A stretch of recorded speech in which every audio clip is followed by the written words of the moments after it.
Alright, Shalom. First and foremost, I want to give all praises, honor, and glory unto the Heavenly Father and His only begotten Son, Yahweh Ba'ashem Yahushai Ba'ashem Arachakwadash. Double honors be unto the apostles and others that great millstone who rule well, and to us this 100% truth. Much peace and blessings be unto you, hopeful luck out there pushing out this word of thought, truth, and sincerity.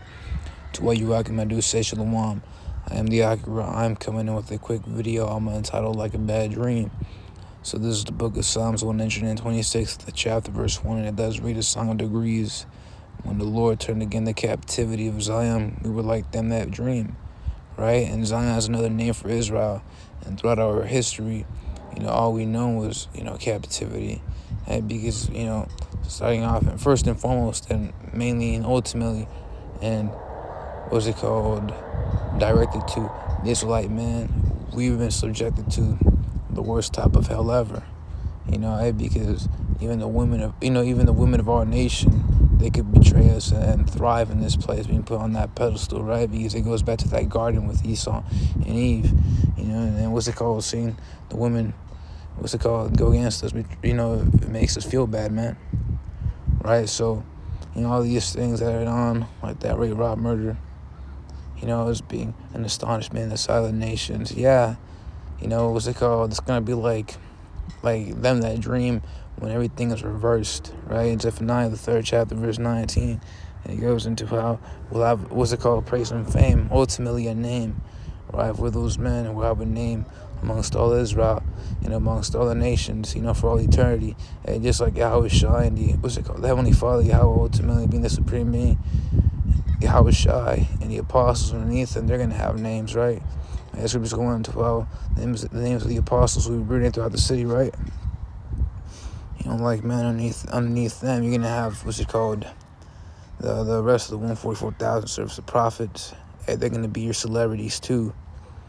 So for now, the 3rd chapter, verse 19, it goes into, all right, behold, at that time I will undo means to reverse all that afflict thee. You're typing something on the keyboard, then you shake your iPhone or whatever, and it tells you to undo. And when you press the undo, it removes it, right? It reverses the text as if it weren't there in the first place to begin with. That's a little, do our existence. It's going to undo the captivity and all this pain. I will do all that afflict thee, and I will save her that halteth and gather her that was driven out, and I will get them praise and fame in every land where they have been put to shame. The reason why I say a name is because when you look to that word name, it goes back to the Hebrew word sham, and the outline of biblical usage, it means reputation, praise, right? Fame, honor, glory. People are going to worship, man, the elect, right? Verse 20, at that time, will I bring you again, even in the time that I gather you, for I will make you a name, right? And a praise among all people of the earth. When I turn back your captivity before your eyes, saith the Lord Yahweh Ba'ashem Yahushai. And that is a promise.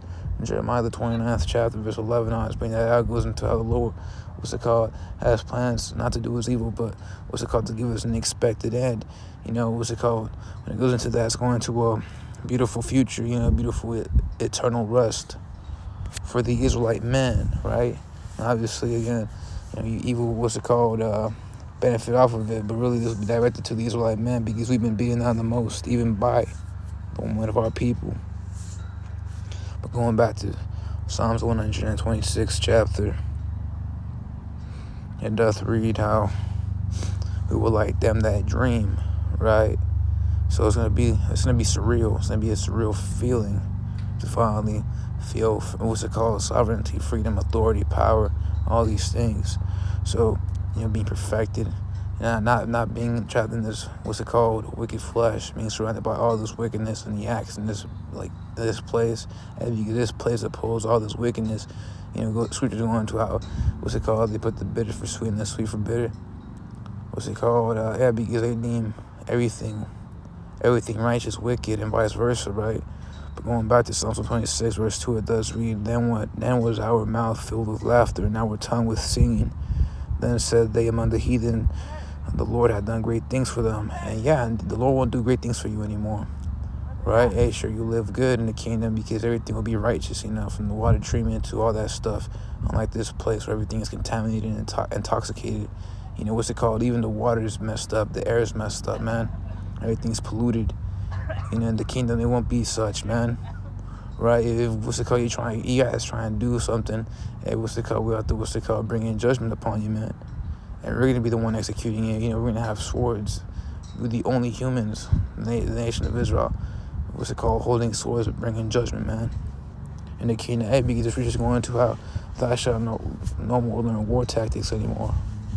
Right? Beating your swords and the plowshares and your spears and the pruning hooks. Right? All you have to focus about is working. The physical labor, right? I want to bring a quick precept down the book of Revelation. Going into how the Lord will wipe away all tears. And it does, right? This is the book of Revelation, the 21st chapter, verse 4, and it doth read, and Yahweh shall wipe away all tears from their eyes. Yeah, because one of this bitter spirit, man, bitter/sorrowful spirit, and it's been that way for thousands of years, right? You look back at Malachi, the first chapter, and it goes into how warm have you loved us, oh Lord. Because they always have that mentality that the Lord don't give a damn about them, all right? To this point right now, it's always been that way. Hey, but the Lord, all balance to him. We have to go through the bad to receive the evil. That's lucky. We have to go through the bad, the evil to receive the good, right? So just like we have to go through the evil, the Lord will remove this sorrowful, bitter spirit off of us and put on a happy spirit, man. Hey, there's no free will, right? Right? For the ways of man are of the Lord. The scripture's going to. So man, we'll be enslaved into a spirit of happiness, man. No more bitterness. So that's what the Lord's gonna put upon us, so we could love Akim. They feel they have a grudge on the women, right? Well, that's why the Lord's gonna they have all these bitter thoughts. The Lord's gonna remove it by putting on the happy spirit upon you. So the power shall wipe away all tears from their eyes, and there shall be no more death, neither sorrow nor crying, neither shall there be any more pain, for the former things are passed away, right? The kingdom is supposed to be for our happiness, right? For our pleasure. You can't be at pleasure if you're having a grudge. You're holding a grudge. My soul is going to put that happy spirit upon us. Going back to verse 2 in Psalms 126. Then was our mouth filled with laughter, and our tongue was singing. Then said they among the heathen. Yeah, they among the heathen. You heathen nations will see us. Prosper. And you guys will say, yeah, the Lord had done great things for them, They call halal to Yahweh Hashem Shai for that, and they're going to be begging and envying the Israelite man. They'll be like, damn, I want a piece of that. Nah, you already had a piece of that. If anything, F off, man. Verse 3, the Lord had done great things for us, whereof we are glad. All right, I want to pull out the book of Sirach, the 11th chapter, verse 25. And it reads, in the day of prosperity, there is a forgetfulness of affliction, and in the day of affliction, there is no more remembrance of prosperity. Right? So we're going to remember all these things, man. We'll have all memories from the former lives. And we'll remember all our terrible experiences in this place. Hey, remember in the hardcore bondage when Esau killed my brother?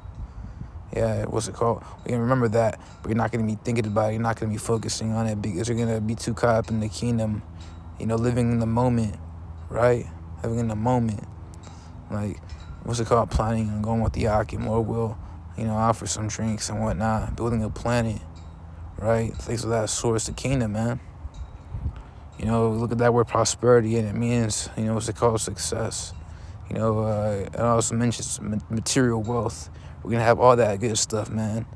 We're going to have chariots, land, huge palaces, many women and children, slaves, that power, perfection, being with being with Yahweh Hashem Shai, right? Once again, things of that sort. We're gonna be prosperous, man.